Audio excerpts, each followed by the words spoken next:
Hey guys, Delta Canuckian here, and now that the Medal of Honor Warfighter beta has completed, it was a short, I think about 10-day beta, I decided to kind of sit down and talk for a few minutes about my overall impressions of the game, because my thoughts after leaving PAX, after playing for like 20 minutes there, have changed considerably, I think, after this beta, and I think part of that, it's hard to make a good judgment, because there was so little in the beta itself. There was one game mode, there was one game type.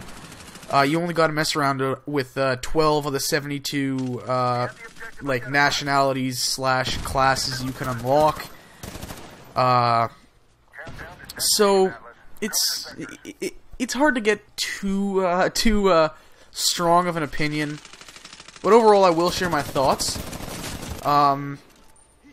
As this is a game that I've been planning on covering on my channel, doing commentary, stuff like that, for a long time now. So if you didn't play the beta, or you were on one of the other consoles, other platforms other than 360 and could not play it, the best way to describe the feel of the game is if you played Battlefield 3, specifically the Close Quarters DLC.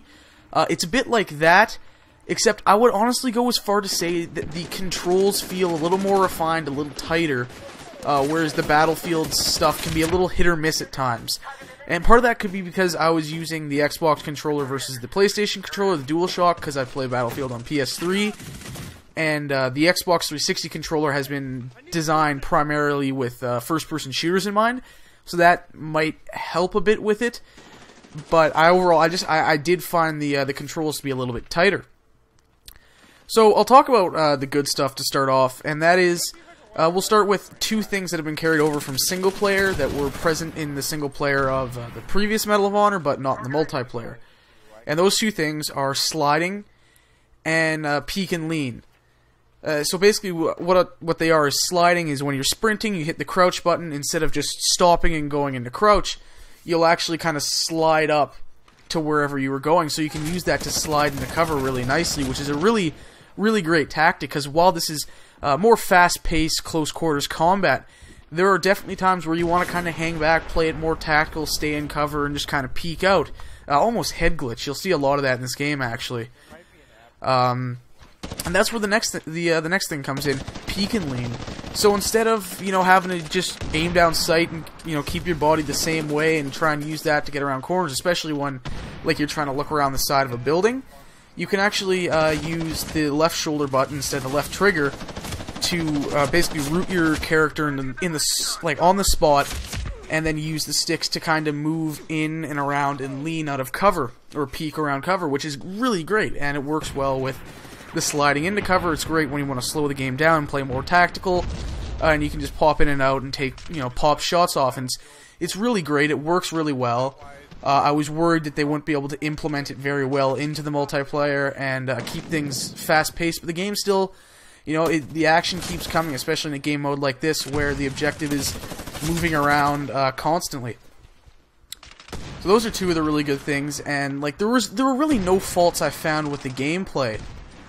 There might have been, there's some worry about the Demolitions class being a little overpowered with its special ability, the tank stance, that basically, I don't know if it quite doubles your health, but basically if you face that guy head on and you're by yourself, you have full health, he has full health in the tank stance, you're not going to be able to win that gun battle at all, because he's basically got double health. So there's some worries that ability is a little overpowered, and I do hope Danger Close dials it down a bit, just for the sake of balance, because otherwise the game seems very, really balanced, more so than really any Call of Duty, or for that matter, almost even Battlefield. I've noticed some balance issues. There's been some balance issues with Battlefield, but Medal of Honor, besides the Demolitions class, I have really almost no issues.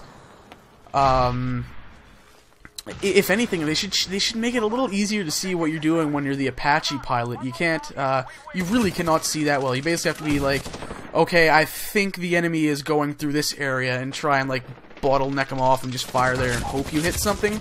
Whereas the Apache gunner, who will be your fire team buddy, can do real damage. It's really easy for him to pick guys off, and God, that kill streak does work. it does work.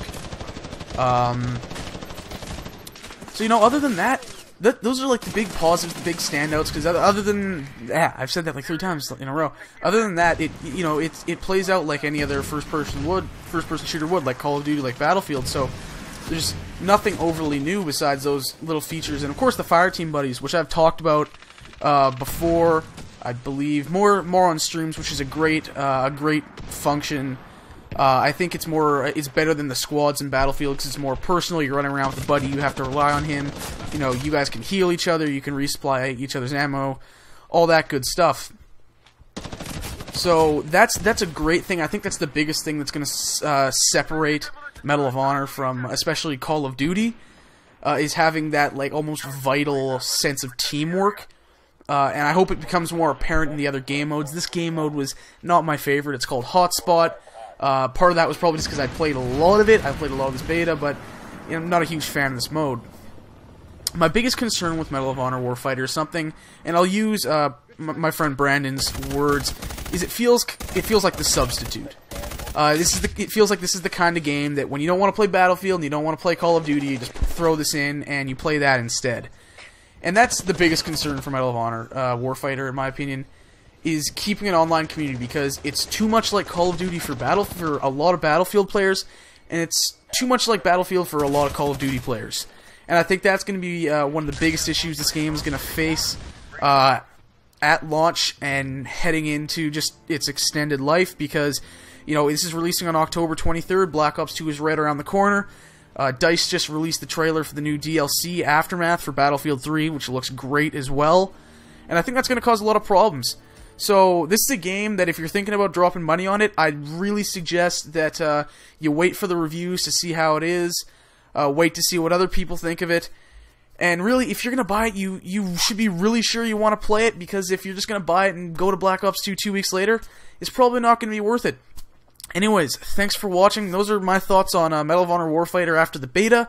Comment, like, subscribe for more, and I will see you guys next time.